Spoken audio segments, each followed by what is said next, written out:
The Princess Who Met the North Wind.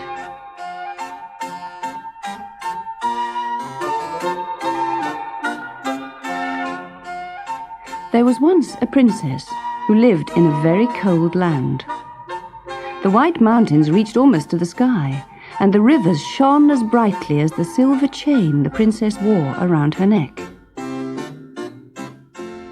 The king and queen loved their daughter very much and gave her beautiful presents each birthday. But the time came when she had far too much of everything. "Not another ruby snowbird's egg," said the princess crossly as she opened up her parcels. "I have 3 already. And you can take away these pearls. I have so many I could play marbles with them." "But my child, what can we give you?" asked the poor king, wringing his hands. "I've searched high and low to find you something different this year." "I've told you, father," replied the princess, stamping her foot in annoyance. "I want the most beautiful jewels in the world to hang from the chain around my neck. I'm going to forget about birthdays until you manage to find them for me." So she marched off to bed, taking no notice of her cake, which was built in the shape of an iceberg. The king shook his head sadly and gave the pearls to the youngest parlour-maid.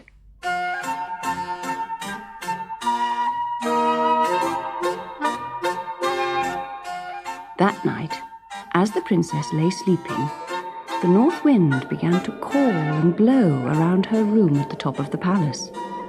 He blew so fiercely, the heavy clouds rolled away across the sky, and the stars shone clear and bright into the bedroom.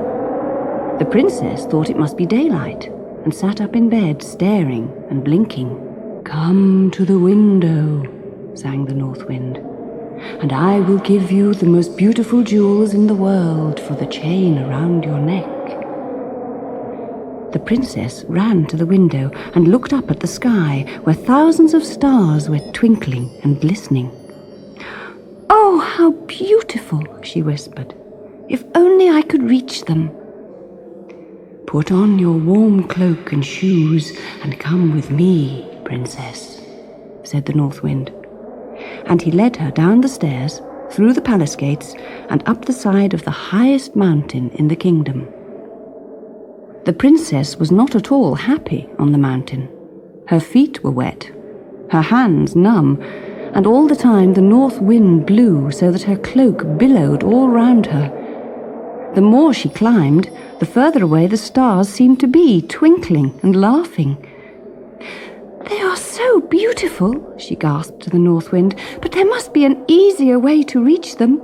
Look down," said the north wind.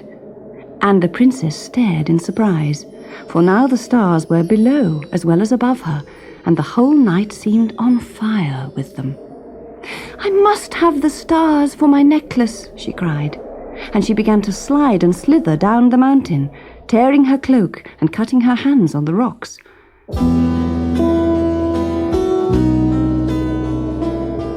The princess did not know that the cold breath of the north wind had frozen the lake below the mountain, and that all she could see was the reflection of stars from the sky above. She reached the bottom of the mountain, ran to the lake, stretched out her hand for the nearest star, and gave a cry of bitter disappointment. The north wind blew so hard that the pine trees shivered, and the snow fell from their branches onto the princess. She tried to pull her cloak together, but it was badly torn. "Oh, why did I ever think that I could capture the stars?" she said. "I'm certainly being punished for my silliness, for here I am at the bottom of a mountain, hungry, frozen, and miles from home."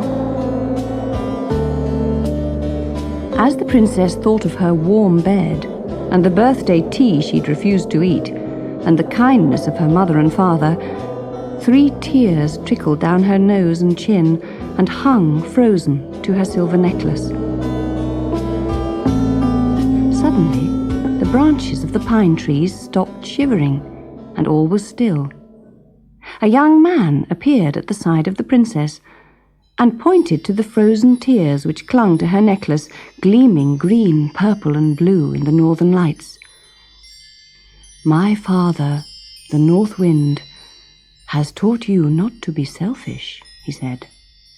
"I am the Prince of the North Wind, and I have given you the most beautiful jewels in the world." He took the princess by the hand and led her back to the palace, where there was much laughter and rejoicing.